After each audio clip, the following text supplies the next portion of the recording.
Beleza? Tudo bem? Tudo jóia com vocês? Voltamos aí para mais uma aula nossa do nosso CHC, o nosso curso de História completo para concursos vestibulares e também pré-militar, Enem, seja o que for que cai o conteúdo de história na sua prova.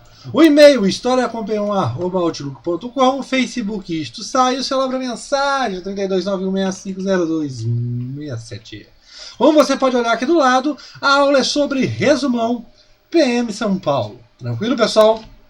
Dentro do edital de PM São Paulo, da prova de vocês, da Polícia Militar de São Paulo, vamos discutir um tema que é chamado de Constituições Republicanas. E essa será a parte 1. Quantas partes vai ter, professor?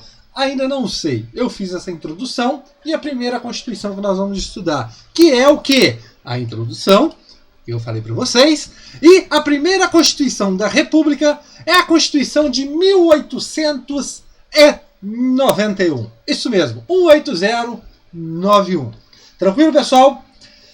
Então, depois eu vou explicar os benefícios para você que nós temos aqui, você que não conhece ainda, beleza? Lá no finalzinho.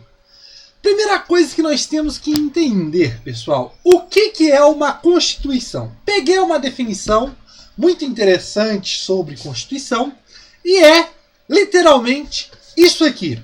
Constituição é o conjunto de quê? De leis, normas e regras que regula, organiza o funcionamento do Estado. Então a Constituição é, na verdade, um conjunto de leis. Essas leis sendo normas e regras que vão reger o quê? Como que o Estado vai funcionar. Dentro dessa Constituição, como nós observamos a de hoje, né, de 1888, nós temos áreas como os direitos e garantias e deveres do cidadão, nós temos discussões sobre a administração pública, nós temos discussões sobre o previdenciário e entre outras coisas. Então, esses conjuntos de leis, normas, regras, que são agrupados em um livro chamado de Constituição, que nesse caso vai regular e organizar o funcionamento do Estado. Mas nós temos que entender aqui, é uma lei máxima que limita o quê? Poderes e define os direitos e deveres dos cidadãos. A Constituição, pessoal, também pode ser chamada de Carta Magna, né? A Carta Maior do Estado. E essa Constituição, ela vai regular o funcionamento. São leis, regulamentos, normas e tudo mais, que vão, nesse caso, limitar os poderes dos agentes públicos. Aí, no caso, vamos dizer aí da administração direta e indireta, né? No caso da direta, nós temos a União, os estados, a indireta, as autarquias, fundações e entre outros. Mas ela vai limitar os poderes desses entes e vai também definir direitos e deveres dos cidadãos. Tranquilo? Então ela não vai privilegiar nenhum lado e nenhum outro. Tranquilo? Nenhuma outra lei do país pode entrar em conflito com a Constituição. Ou seja, a Constituição está acima de qualquer outra lei. Sendo uma lei que tem um conflito com a Constituição, óbvio, quem vai vigorar é a Constituição.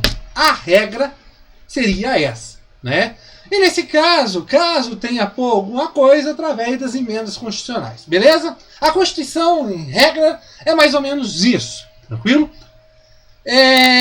Só que nós temos que observar uma coisa no Brasil.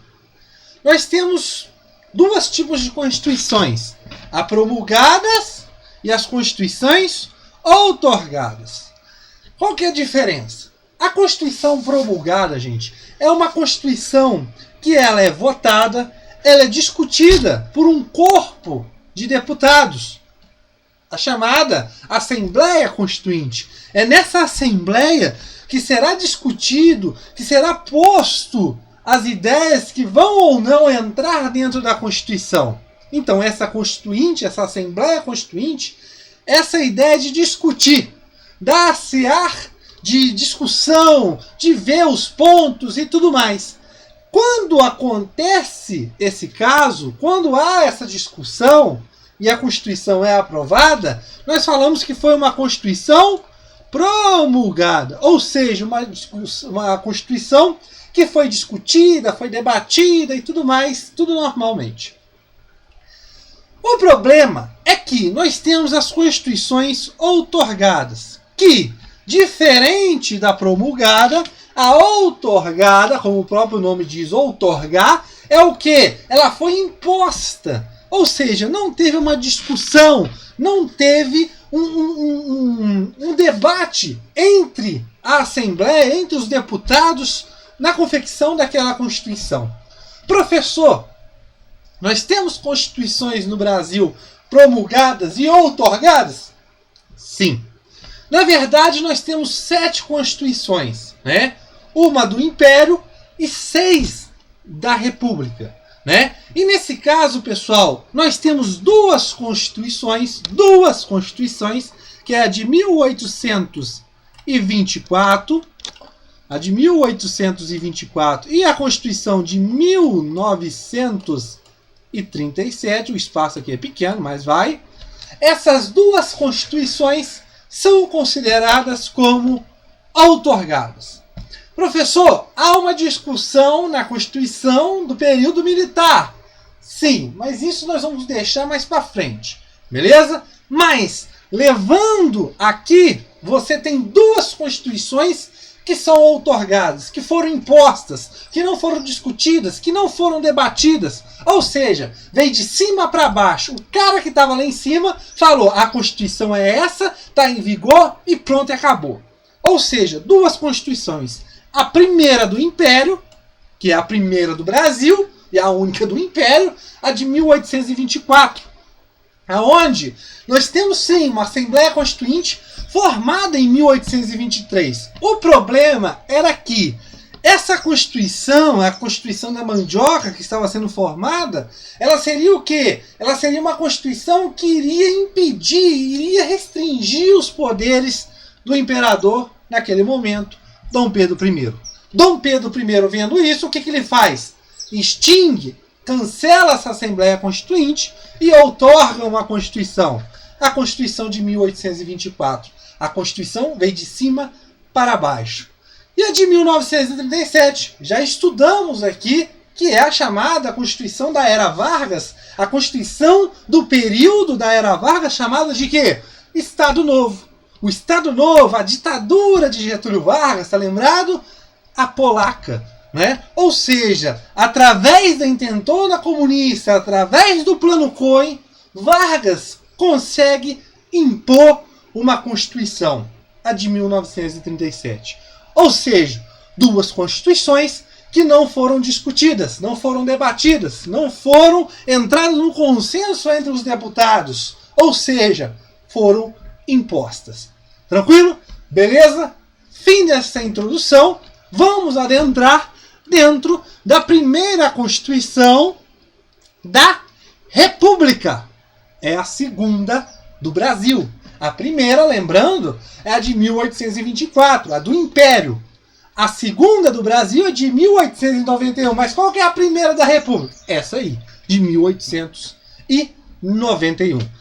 Essa Constituição de 1891, pessoal, vai perdurar num período do Brasil chamado de Primeira República, ou também vocês já ouviram falar de República Oligarca, ou também chamada de República do Café com Leite, que vai de 1889, da proclamação da República, né? Ou seja, o fim do Império e a proclamação da República em 1829, até 1930, aonde nós temos aqui a chamada Revolução de 30, que nós estudamos aqui também, né? Que vai começar o chamado período Era Vargas. Tranquilo? Então, essa primeira Constituição da República, a de 1891, é a que nós vamos estudar aqui primeiramente. Tranquilo? O que nós temos que entender? Primeira característica, foi uma Constituição que foi o quê? foi promulgada. Foi uma Constituição que teve uma Assembleia Constituinte, os deputados foram reunidos, eles discutiram, debateram sobre essa Constituição, o que poderia entrar, o que não poderia. Então ela foi promulgada, ela foi discutida, diferente da outorgada. Tranquilo, pessoal? E outra característica que nós observamos dentro dessa Constituição são as inspirações liberais norte-americanas. Ou seja, essa primeira Constituição do Brasil, ela tem uma grande influência norte-americana. Não é à toa que o Brasil, nesse momento, chama República dos Estados Unidos do Brasil. Ou seja, tem uma grande influência norte-americana, mas com ideais o quê? Liberais. Tranquilo, pessoal? Ou seja, dentro desses ideais liberais, nós temos o quê? Como que vai surgir o governo nesse momento? Presidencialismo, ou seja, o presidente, né? Nós vamos ver mais na frente, mas organizado de forma federativa. Ou seja, o que é esse caso da federação? É o intuito de você dar o quê? Uma certa autonomia aos estados. Ou seja, os estados, pessoal, nesse momento, eles podem andar, vamos dizer assim, com suas próprias pernas em alguns pontos. Tranquilo? Uma coisa que lá no Império também foi discutida através do ato adicional, que aqui não cai para vocês, mas aqui na frente está sendo imposto agora, está sendo posto para funcionar. Né? É uma certa autonomia desses estados. Aonde, por exemplo, esses estados podem tirar empréstimos exteriores, eles podem organizar forças militares. E uma coisa interessante aqui nesses empréstimos exteriores. Por quê? Aqui está escrito política de valorização do café. Por que foi a política de valorização do café? O próprio nome diz, valorizar o café. Na Primeira República, gente, principalmente o principal produto de exportação do Brasil, o principal, não o único, né, era o café. E esse café, gente, foi tanto exportado, tinha tanto café sendo comercializado, tinha tanto café sendo ofertado, que o preço do café começa a cair. E nesse caso, o preço caindo traria prejuízo para quem? Para os cafeicultores. Nesse momento, os estados, através do chamado Convênio de Taubaté, mas principalmente por São Paulo, que era o grande carro-chefe nesse momento, ele vai o quê? Emitir empréstimos para o quê? Para valorizar o café. Ou seja, esses empréstimos vindo do exterior seriam para quê? Comprar esse café excedente. Ou seja, o governo compraria parte desse café para levar o quê? A diminuição da oferta e, consequentemente, o aumento do preço. Então, essa autonomia do Estado funciona dessa forma. Ele pega esses empréstimos para atuar em alguma área. Principalmente nesse caso foi a valorização do café. Comprar o excedente para diminuir a oferta e aumentar a procura. Tranquilo? Aumentar o preço, né? Beleza, pessoal? Continuando. Organização das forças militares, as forças estaduais. E os estados, nesse momento, gente, eles passam a chamar estados, porque antes eram chamadas de províncias. Isso mesmo, que letra feia. É isso mesmo, porque aqui eu estou no cursor aqui, então tá desse jeito. Antes eram chamados de províncias, agora não, são chamados de estados. Tranquilo? Até hoje, né? Eu moro no estado de Minas Gerais. Ok? Continuando. Nós temos que entender uma coisa aqui. Essa ideia federativa vai dar uma certa autonomia para os estados. Mas não podemos observar a União, aqui sendo, nesse caso, o governo federal, sem poderes. Ou seja, a União, nesse caso, poderia cobrar empréstimos de importações, poderia criar bancos para emissão de moeda, poderia, nesse momento, ter o poder das Forças Armadas, nesse caso, de proteção nacional, intervir nos estados, caso eles fossem precisos, Então, a União dá essa autonomia, mas ela também tem alguns poderes. Ok? Tranquilo? Beleza. Agora vamos falar no caso da religião. O Estado laico. O que é o Estado laico? O Brasil hoje é um Estado laico não confessional, ou seja, não tem uma religião oficial. Por quê? Antes, no Império, a religião oficial era o quê? O catolicismo. Mas primeiramente vamos entender o que é esse Estado laico. O Estado laico, gente, é na verdade o quê? A separação entre Estado e religião. Por quê?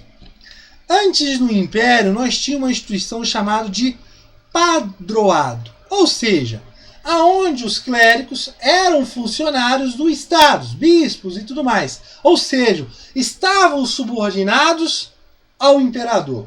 Então tinha uma ligação, eles eram unidos. Agora não, no Estado laico você tem essa separação, o Estado é um, a igreja toma conta das suas coisas. Nesse caso nós temos o quê?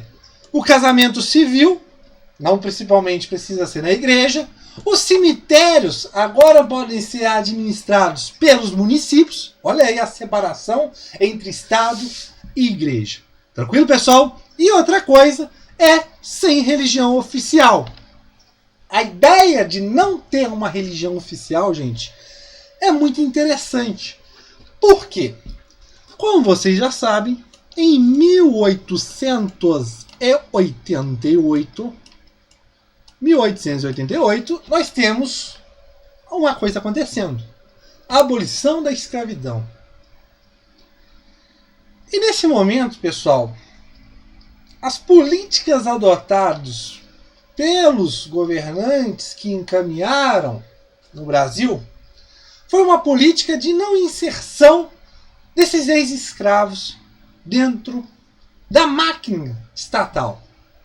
Ou seja, antes os caras eram escravos. Agora, com a abolição e com as repúblicas, eles são o quê? Os marginais. A ideia de marginal, a ideia do outro, a ideia de que o negro, nesse momento, ele não tem vez. E o que acontece a partir, vem bem antes de 1888, mas principalmente no final de 88, você tem a intensificação mais ainda do que? Da vinda de imigrantes europeus, asiáticos e tudo mais. Então, principalmente europeus. Você, chegando imigrantes, porque esses imigrantes seriam o quê? A força de trabalho. Uma ideia de quê? De um branqueamento da sociedade brasileira. Lembrando aqui que os escravos nesse momento, teve a escravidão, o fim da escravidão, só que esses escravos não se estendeu eles às políticas públicas, né, as políticas de inserção desse escravo dentro da sociedade. Ou seja, eles continuaram ficando marginalizados. Tranquilo, pessoal? E para substituir essa mão de obra, que teria que ser uma mão de obra qualificada, se opta pela imigração europeia nesse caso. E, tendo uma religião oficial, traria problemas. Por quê? A integração de imigrantes. Gente, vendo imigrantes de toda a parte da Europa, e dentro desses imigrantes, por exemplo, os alemães, não são todos católicos. Você tem protestantes luteranos, e nesse caso, um cara que é luterano, dentro de uma religião oficial, há um conflito entre Estado.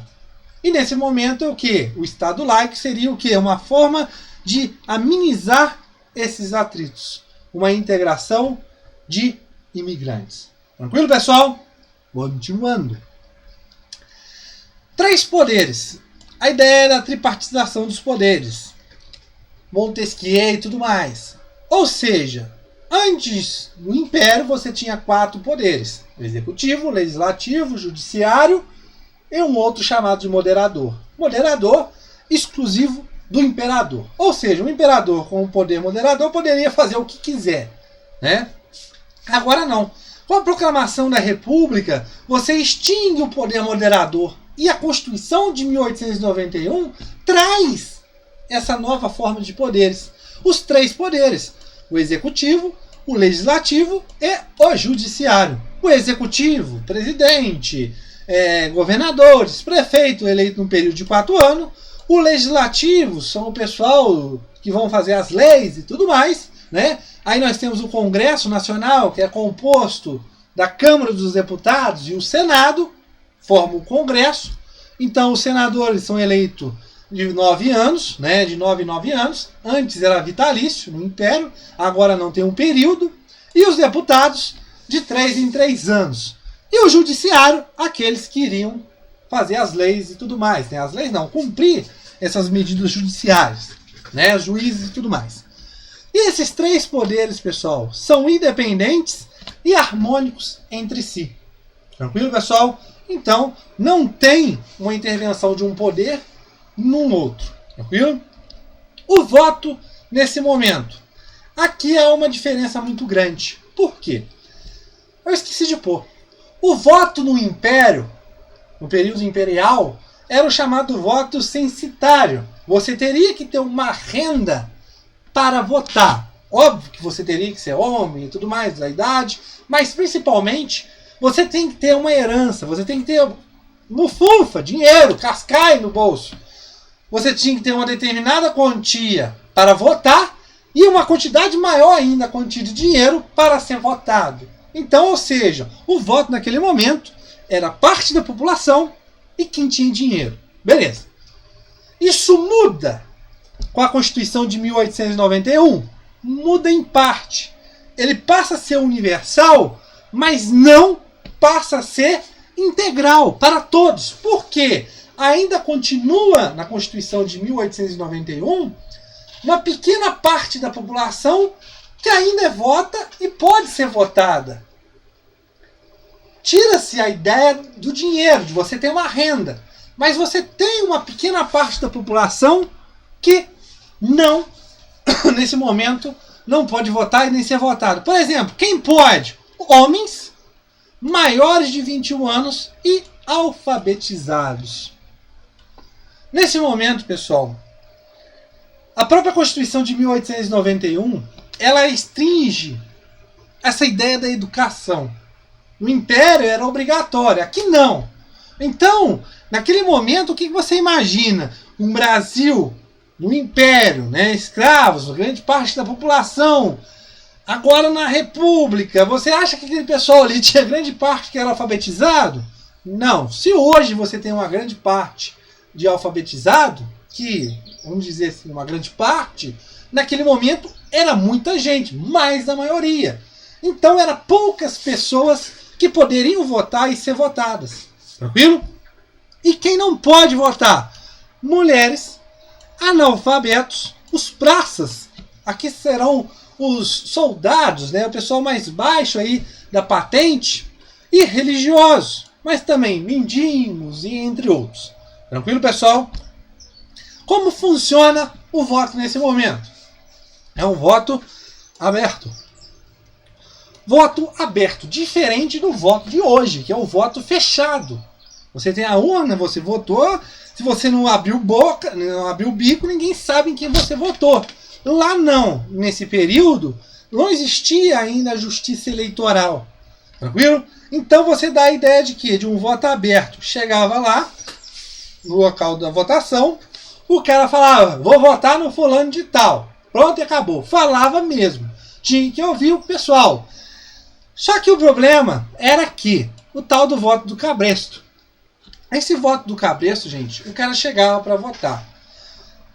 Ou se ele chegava sozinho, ou chegava acompanhado. Por quê? Se ele chegasse sozinho, esse cara que ia lá votar, né? O microfone aqui caiu. O cara que poderia ir lá votar, ele chegava sozinho, mas muita gente, muitas vezes coagido, comprado o voto dele. Hoje não acontece, né? Então, não vamos falar nisso, né? Mas também tinha o caso também do cara chegar acompanhado. O cara chegava para votar e lá tinha um jagunço lá na porta, com um baita de um gospe-fogo, né? E aí do cara não votar no cara, né? Então tinha esses votos coagidos pela força. Tinha também a ideia de votos de gente morta, né? Mortos votavam. Então a fraude eleitoral aqui é muito grande. Hoje não existe fraude eleitoral. Hoje você não tem compra de voto. Hoje é sem corrupção, sem nada. Então há essa diferença aqui dentro, principalmente no chamado voto aberto. Ou seja, você não chegava lá e votava sem ninguém saber. Você tinha que falar, eu voto em fulano de tal e pronto, acabou. Muitas vezes, nesse caso, a pessoa votava, ela era coagida pelos coronéis, né? E esses coronéis obrigavam a pessoa a votar em tal pessoa. Tranquilo? Fim dessa primeira aula sobre constituições republicanas. Lembrando, se inscreva em nosso canal, o Ist Sattler. Tranquilo, pessoal? Vocês entrando em playlists, você tem todas essas playlists para vocês.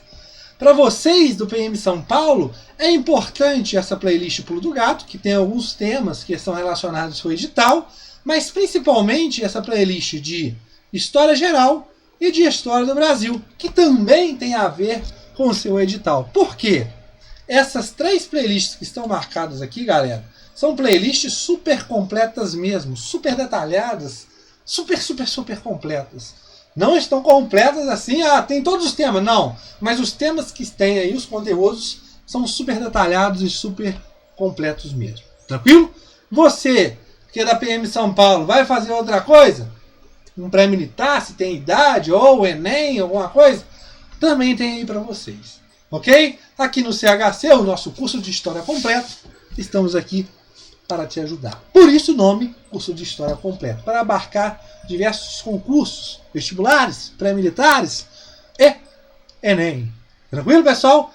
Um abraço e valeu!